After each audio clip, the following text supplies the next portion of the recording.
Hey, everybody. So we're starting on page 58. And actually, I'm going to go back to 57 um, with this paragraph here for the moment. So that's at the very bottom of page 57. And we'll read through to the end of section 2, which isn't very much for this evening. Um, so, uh, yeah, hopefully you won't get tired of me. But I've given you a lot of questions to answer and respond. Um, but as always, I'm going to mark it up and see what comes of that. Some of you have actually given me feedback, indicated that these are helpful. Um, ask questions. You've got to ask questions. That is the key. Now, something else that I want you to keep in mind in terms of the reading of Heart of Darkness here, and I keep looking at myself in the corner, and that's not where the camera is. The camera's right here. Um, anyway, pardon my cough too. I've actually been able to exercise more often, and so I'm like inhaling some of my own sweat. So that's I've developed a cough of some sort. Anyway, um, something else I want you to think about is how this novella may not be about imperialism at all.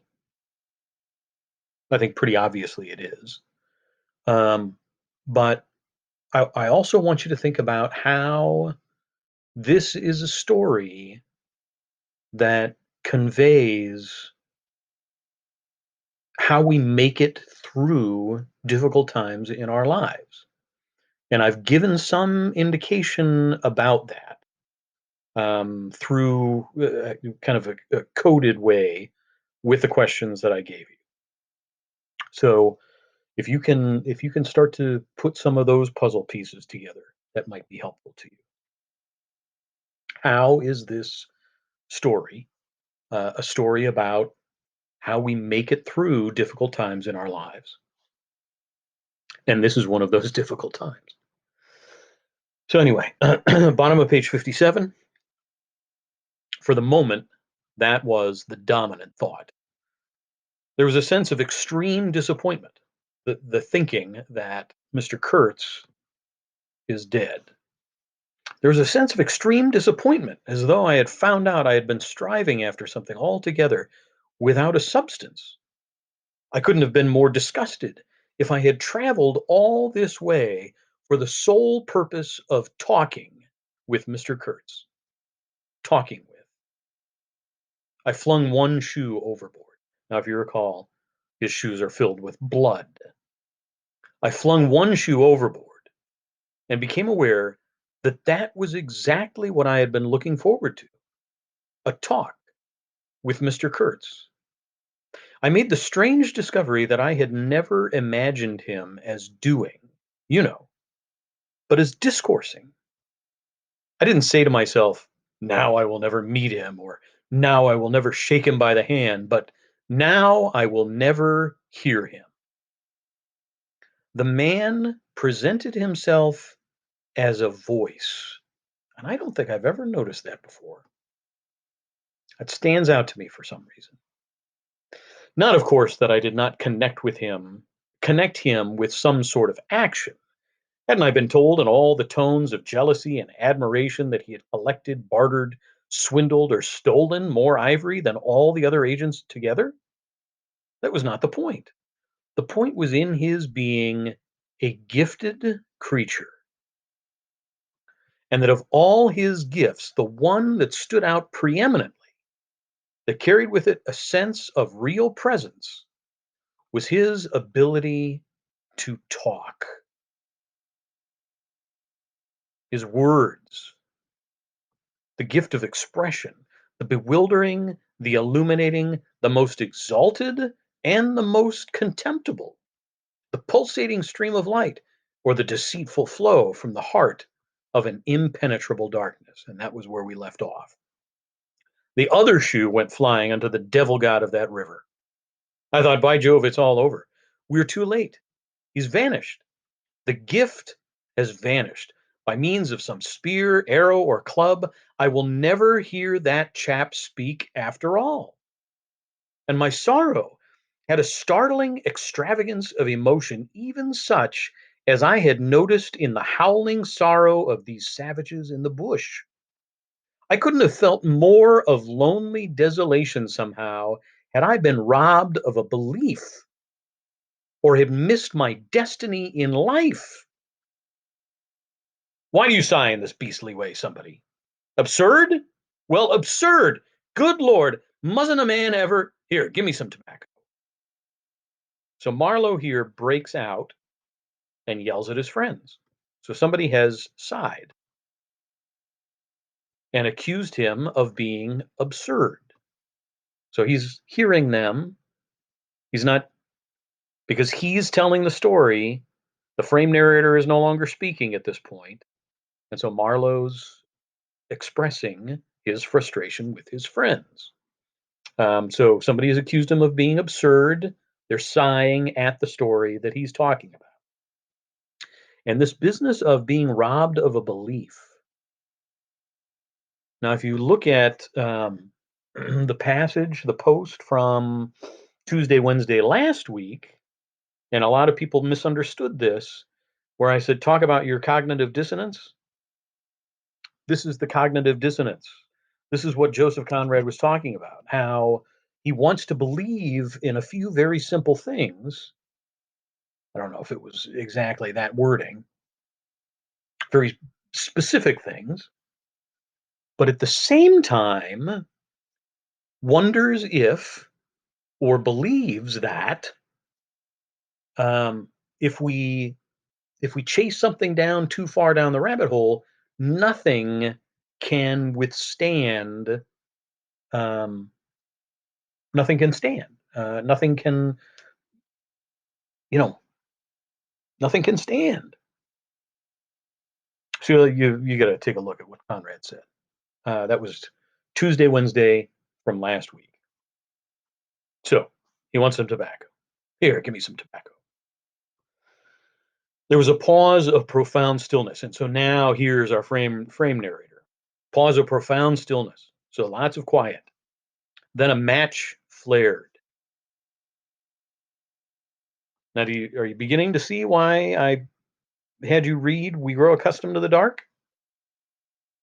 And Marlowe's lean face appeared, worn, hollow, with downward folds and dropped eyelids, with an aspect of concentrated attention. And as he took vigorous draws at his pipe, it seemed to retreat and advance out of the night in the regular flicker of a tiny flame. The match went out. Absurd, he cried. And this is the worst of trying to tell. Here you all are. So he's talking to his friends. Here you all are. Look at us. Bunch of idiots standing in a circle. Here you all are, each moored with two good addresses, like a hulk with two anchors. Butcher around one corner, policeman around another. Excellent appetites, temperature normal. You hear? Normal. From year's end to year's end. And you say absurd. Absurd be exploded. Absurd. My dear boys, what can you expect from a man who, out of sheer nervousness, had just flung overboard a pair of new shoes? Now I think of it, it's amazing I did not shed tears. I am, upon the whole, proud of my fortitude. I was cut to the quick at the idea of having lost the inestimable privilege of listening to the gifted Kurtz. Of course, I was wrong. The privilege was waiting for me. Oh, yes, I heard more than enough. And I was right, too. A voice. He was very little more than a voice. And I heard him. This voice, other voices, All of them were so little more than voices, and the memory of that time itself lingers around me impalpable, like a dying vibration of one immense jabber, silly, atrocious, sordid, savage, or simply mean, without any kind of sense. Voices, voices, even the girl herself now. So, think about the questions that I asked you to answer before you read. What's going on here? Um, so this part here, with a butcher around one corner, a policeman around another, excellent appetites, temperature normal. This part always, always, always reminds me of Lord of the Flies. And you've got Roger and the little one, and it's like one of the first days that they are there on the island. And the little one is he's kind of created this little sandcastle city on the beach, and Roger is throwing pebbles, rocks around him. Now, don't forget, if you've read Lord of the Flies, Roger is the one who kills Piggy with the boulder. But at the beginning of the book, at the beginning of Lord of the Flies, Roger is throwing his rocks around the little one. He is not throwing them at the little one. And the reason that he is avoiding the little one is because he is reminded of police. So Marlowe's talking about the fact that his friends are saying that this is his behavior is absurd, but for Marlowe, his behavior was not absurd at all. He had been in Africa, in the Congo, in the jungle, on the river for months with no butcher, with no policeman, but instead with brickmakers who don't make bricks, with accountants who dress in beautiful white suits. And for what purpose? Why was he dressing in this beautiful white suit? He was silent for a long time. I laid the ghost of his gifts at last with a lie, he began suddenly. Girl, what? Did I mention a girl? Oh, she is out of it completely. They, the women, I mean, are out of it, should be out of it. We must help them to stay in that beautiful world of their own, lest ours gets worse. Oh, she had to be out of it. You should have heard the disinterred body of Mr. Kurtz saying, My intended. You would have perceived directly then how completely she was out of it. And the lofty frontal bone of Mr. Kurtz. They say the hair goes on growing sometimes, but this specimen was impressively bald. The wilderness had patted him on the head, and behold, it was like a ball, an ivory ball. It had caressed him, and lo, he had withered.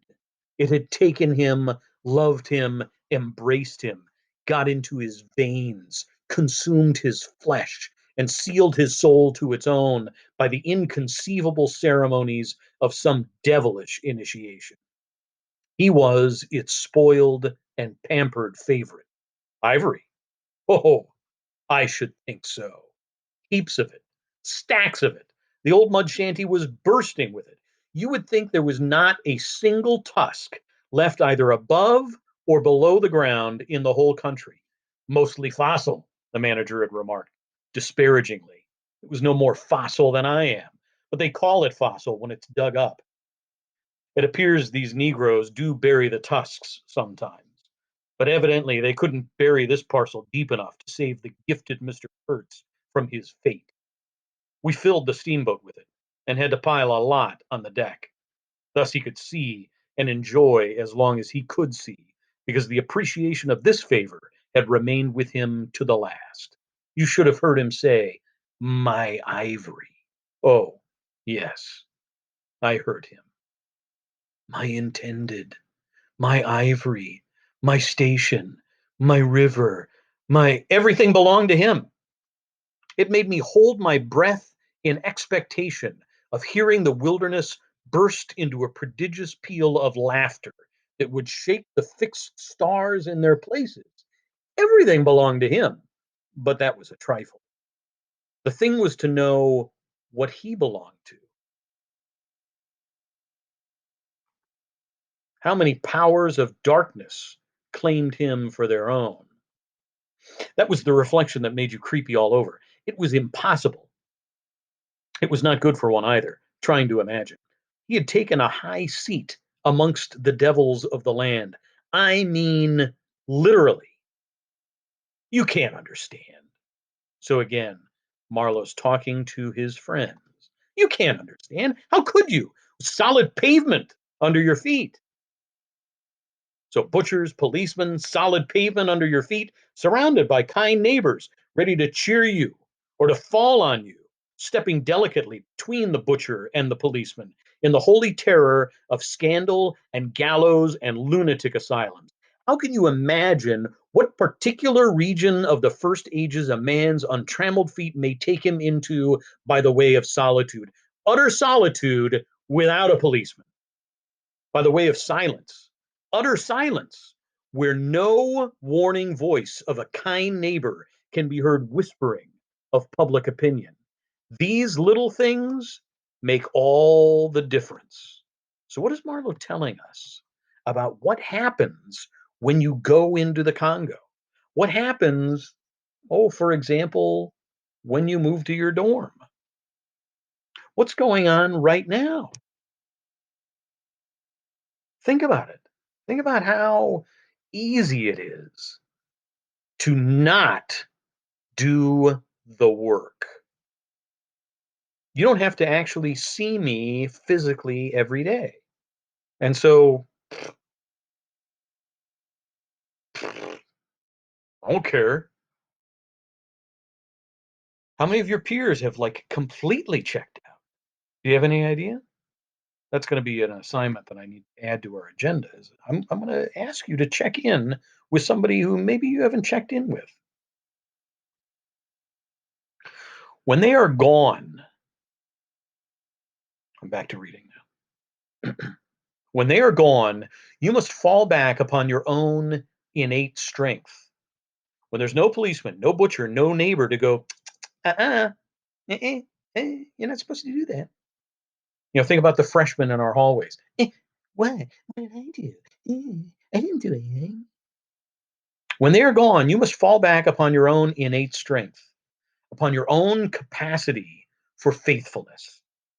Of course, you may be too much of a fool to go wrong, too dull even to know you are being assaulted by the powers of darkness. I take it no fool ever made a bargain for his soul with the devil. A fool is too much of a fool, or the devil too much of a devil. I don't know which. Or you may be such a thunderingly exalted creature as to be altogether deaf and blind to anything but heavenly sights and sound. Then the earth for you is only a standing place. And whether to be like this is your loss or your gain, I won't pretend to say. I mean, think about this behavior. Think about Prospero. Think about Caliban. But most of us are neither one nor the other. The earth for us is a place to live in, where we must put up with sights, with sounds, with smells too, by Jove. Breathe dead hippo, so to speak, and not be contaminated. And there, don't you see? Your strength comes in. The faith in your ability for the digging of unostentatious holes to bury the stuff in, your power of devotion, not to yourself, but to an obscure, back-breaking business. So, what is it that gets us through? How do we survive in the face of all the madness when there are no policemen, no neighbors, no butchers, no solid pavement under our feet? How do we survive?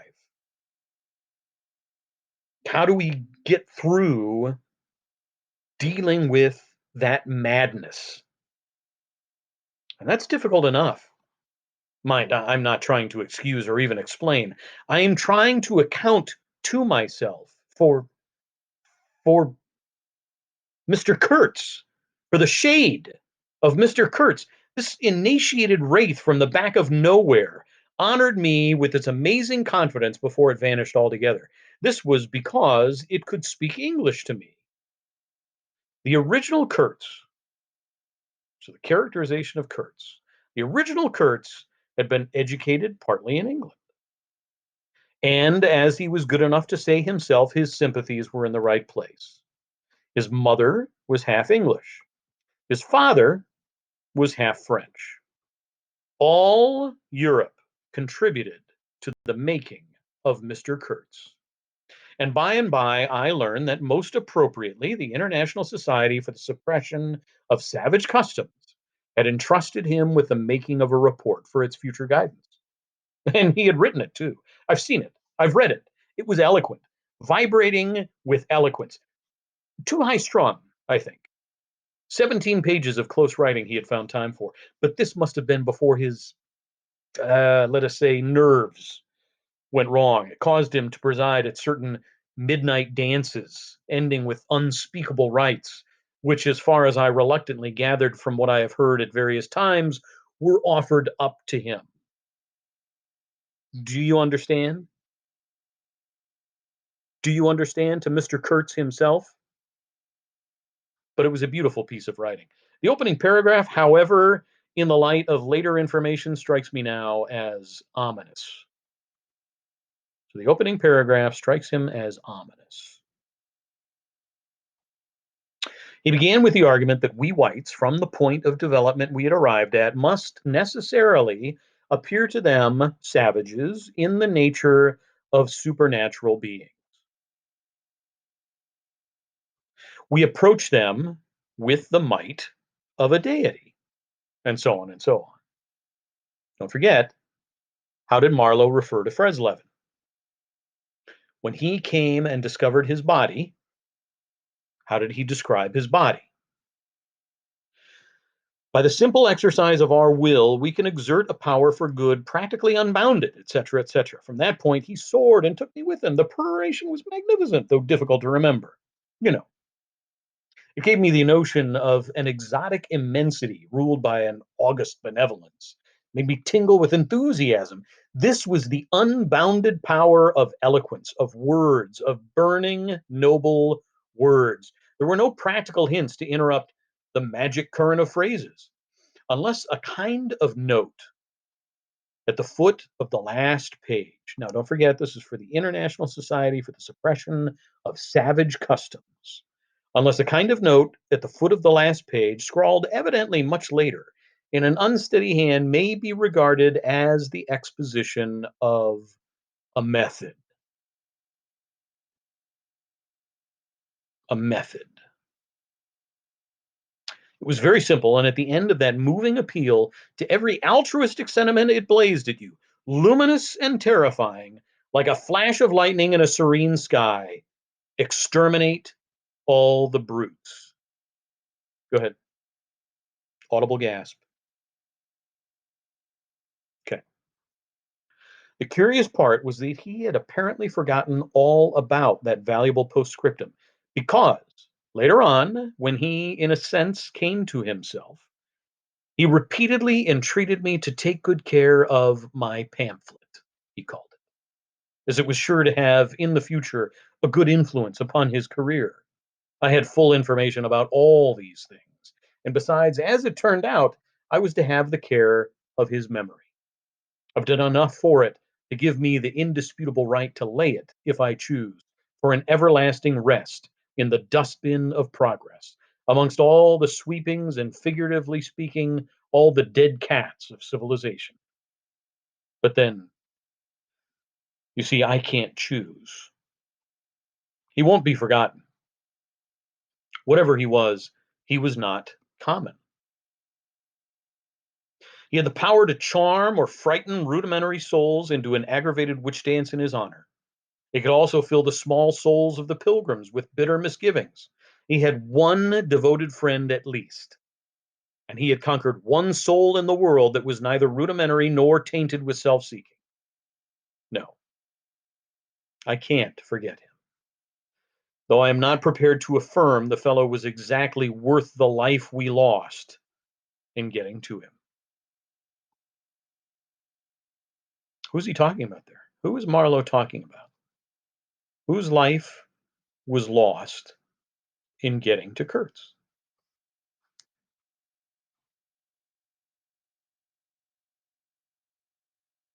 It was a native African. Some of you have accused Conrad of being racist. Marlowe misses his helmsman, as he tells us right here. I missed my late helmsman awfully. I missed him even while his body was still lying in the pilot house. Perhaps you will think it passing strange, this regret for a savage who was no more account than a grain of sand in a black Sahara. Well, don't you see? He had done something. He had steered. For months, I had him at my back, a help, an instrument. It was a kind of partnership. He steered for me. I had to look after him. I worried about his deficiencies, and thus a subtle bond had been created, of which I only became aware when it was suddenly broken. And the intimate profundity of that look he gave me when he received his hurt remains to this day in my memory, like a claim of distant kinship affirmed in a supreme moment. So in his death, Marlowe felt as if they were related to one another. So why did I give you a hanging? Hopefully that sounds familiar. And this business that he had done something. What did the brickmaker do? Brickmaker do anything? Can't even make bricks. Poor fool. If he had only left that shutter alone, he had no restraint. No restraint, just like Kurtz, a tree swayed by the wind. Now, if you're paying attention to the Luke, I think it is, what did you got to see? A reed swayed by the wind? We're not just talking about a reed, we're talking about a tree swayed by the wind. As soon as I had put on a dry pair of slippers, I dragged him out, after first jerking the spear out of his side, which operation, I confess, I performed with my eyes shut tight. His heels leaped together over the little doorstep. His shoulders were pressed to my breast. I hugged him from behind desperately. Oh, he was heavy, heavy, heavier than any man on earth, I should imagine. Then, without more ado, I tipped him overboard. The current snatched him as though he had been a wisp of grass, and I saw the body roll over twice before I lost sight of it forever. All the pilgrims and the manager were then congregated on the awning deck about the pilot house, chattering at each other like a flock of excited magpies, and there was a scandalized murmur at my heartless promptitude. What they wanted to keep that body hanging about for, I can't guess. Embalm it, maybe.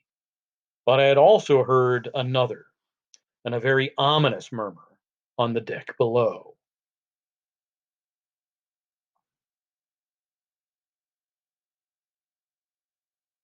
My friends, the woodcutters, were likewise scandalized. Who were the woodcutters? Who else is on the boat? He's on there with the pilgrims and the manager. Who were the woodcutters? Remember how hungry they are? My friends, the woodcutters, were likewise scandalized, and with a better show of reason, though I admit that the reason itself was quite inadmissible. Oh, quite. I had made up my mind that if my late helmsman was to be eaten, the fishes alone should have him. He had been a very second rate helmsman while alive, but now he was dead, he might have become a first class temptation, and possibly caused some startling trouble. Besides, I was anxious to take the wheel, the man in pink pajamas showing himself a hopeless duffer at the business. This I did directly the funeral was over. We were going half speed, keeping right in the middle of the stream, and I listened to the talk about me. They had given up Kurtz. They had given up the station. Kurtz was dead. The station had been burnt, so on and so on. The red haired pilgrim was beside himself with the thought that at least this poor Kurtz had been properly avenged. Say, we must have made a glorious slaughter of them in the bush, eh? What do you think, say? He positively danced, the little bloodthirsty little gingery beggar, and he had nearly fainted when he saw the wounded man. I could not help saying, you made a glorious lot of smoke, anyhow. I had seen from the way the tops of the bushes rustled and flew that almost all the shots had gone too high. You can't hit anything unless you take aim and fire from the shoulder. But these chaps fired from the hip with their eyes shut. The retreat, I maintained, and I was right, was caused by the screeching of the steam whistle. Upon this, they forgot Kurtz and began to howl at me with indignant protests. The manager stood by the wheel, murmuring confidentially about the necessity of getting well away down the river before dark at all events, when I saw in the distance a clearing on the riverside and the outlines of some sort of building. "What's this?" I asked. He clapped his hands in wonder. "The station!" he cried. I edged in at once, still going half speed. Through my glasses, I saw the slope of a hill interspersed with rare trees and perfectly free from undergrowth. A long, decaying building on the summit was half buried in the high grass. The large holes in the peaked roof gaped black from afar. The jungle in the woods made a background. There was no enclosure or fence of any kind, but there had been one, apparently, for near the house, half a dozen slim posts remained in a row, roughly trimmed, and with their upper ends ornamented with round, curved balls. The rails, or whatever there had been between, had disappeared. Of course, the forest surrounded all that. The river bank was clear, and on the water side I saw a white man under a hat, like a cartwheel, beckoning persistently with his whole arm. Examining the edge of the forest above and below, I was almost certain I could see movements, human forms gliding here and there. I steamed past prudently, then stopped the engines and let her drift down. The man on the shore began to shout, urging us to land. "We've been attacked!" screamed the manager. I know. It's all right," yelled back the other, as cheerful as you please. "Come along. It's all right. I'm glad." His aspect reminded me of something I had seen, something funny I had seen somewhere. As I maneuvered to get alongside, I was asking myself, what does this fellow look like? So we've got some impressionism kind of going on here with the description of the house, if we can call it that, or the station, and then this odd gentleman.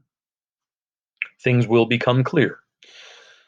His aspect reminded me of something I had seen, something funny I had seen somewhere. As I maneuvered to get alongside, I was asking myself, what does this fellow look like? Suddenly I had got it. He looked like a harlequin.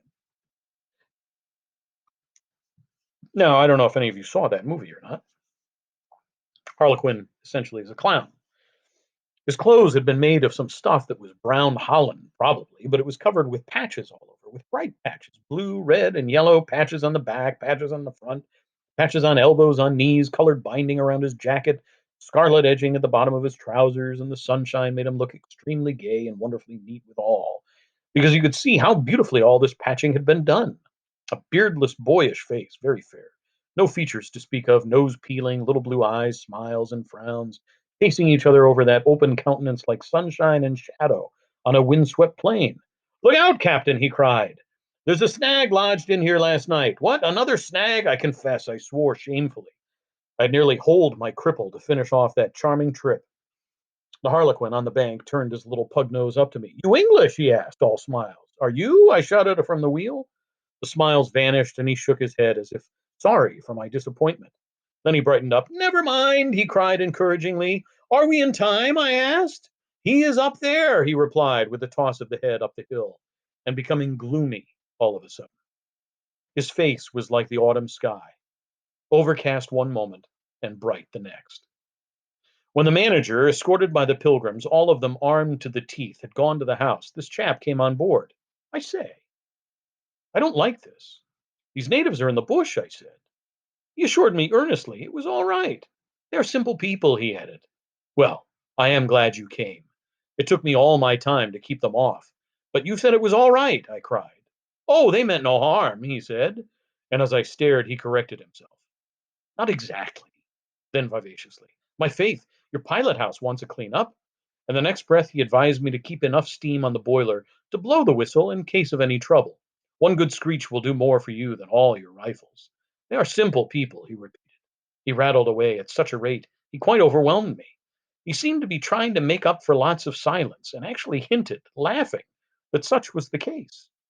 "Don't you talk with Mr. Kurtz?" I said. "You don't talk with that man. You listen to him," he exclaimed with severe exultation.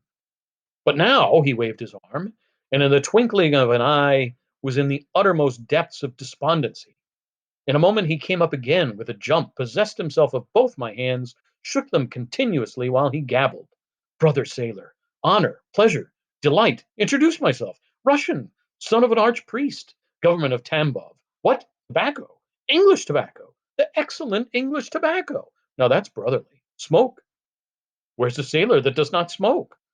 The pipe soothed, and gradually I made out that he had run away from school, had gone to sea in a Russian ship, ran away again, served some time in English ships, was now reconciled with the archpriest. He made a point of that. But when one is young, one must see things, gather experience, ideas, enlarge the mind. Here, I interrupted. You can never tell. Here I met Mr. Kurtz, he said, youthfully solemn and reproachful. I held my tongue after that. It appears he had persuaded a Dutch trading house on the coast to fit him out with stores and goods, and had started for the interior with a light heart and no more idea of what would happen to him than a baby. He had been wandering about that river for nearly 2 years alone, cut off from everybody and everything. I'm not so young as I look. I'm 25, he said. At first, old Van Scheiten would tell me to go to the devil, he narrated with keen enjoyment, but I stuck to him and talked, till at last he got afraid I would talk the hind leg off his favorite dog. So he gave me some cheap things and a few guns and told me he hoped he would never see my face again. Good old Dutchman, Van Scheiten. I've sent him one small lot of ivory a year ago so that he can't call me a little thief when I get back. I hope he got it. And for the rest, I don't care. I had some wood stacked for you. That was my old house. Did you see? I gave him Towson's book. He made as though he would kiss me, but restrained himself. The only book I had left. And I thought I had lost it, he said, looking at it ecstatically. So many accidents happen to a man going about alone, you know. Canoes get upset sometimes, and sometimes you've got to clear out so quick when the people get angry. He thumbed the pages. You made notes in Russian? I asked. He nodded. I thought they were written in cipher, I said. He laughed, then became serious. I had lots of trouble to keep these people off, he said. Did they want to kill you? I asked. Oh, no, he cried and checked himself. Why did they attack us? I pursued. He hesitated, then said shamefacedly, they don't want him to go. Don't they? I said curiously. He nodded a nod full of mystery and wisdom. I tell you, he cried, this man has enlarged my mind. He opened his arms wide, staring at me with his little blue eyes that were perfectly round. And that's the end of part two. So, kind of a bit shorter, hopefully, tonight for you than usual. And that's it. So, answer those questions that I've got for you. Um, yeah, and ultimately, you've got some time to answer those questions. But I want you to really process, what I'm trying to get from you. But try to get at those questions before you go any further. I did say to answer them before doing the reading. So if you've not done that, go back and look at them. And what new questions do you have? What do you need to know? What are the things that you need to know? I think that covers it all. So I do. I miss you all terribly. Um, and yeah, we'll try for a Zoom Thursday, Friday. I don't have anything else going on. Oh well, it is my wife's birthday on Friday, but I still, I'm gonna be working. So yeah, okay. Take care. And yeah, we'll see you soon.